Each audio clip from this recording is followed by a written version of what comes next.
When they'd done so, they caught such a large number of fish that their nets began to break. So they signalled to their partners in the other boat to come and help them. And they came and filled both boats so full that the boats began to sink.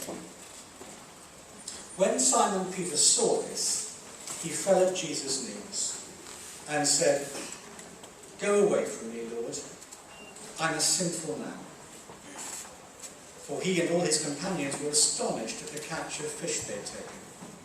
And so were James and John, the sons of Zebedee, Simon's partners. Then Jesus said to Simon, "Don't be afraid, from now on you will catch men." So they pulled out their boats on shore, left everything, and followed him. What Peter says in the middle there is hugely important.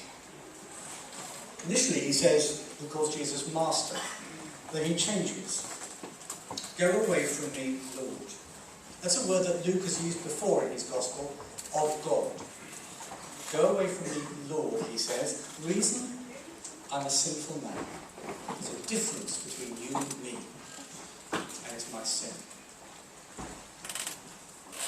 I wanted to tell you that Jesus does lots of miracles, but you know that. He uses titles about himself that are famously ambiguous. Son of Man, Christ, Son of God. We might come back to some of those this evening. There are 7 sayings where he uses the term "I am" of himself. The Jewish scriptures term for God.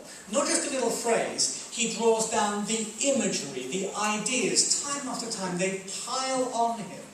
As he takes the language from the Psalms and the prophets and the stories from the scriptures and applies them to himself. I am the light of the world. I'm the good shepherd. I'm the truth. I'm the life.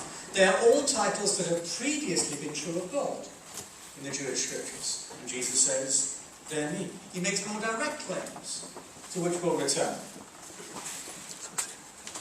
His enemies accuse him of blasphemy. Now this is quite important because what enemies say is slightly outside your control.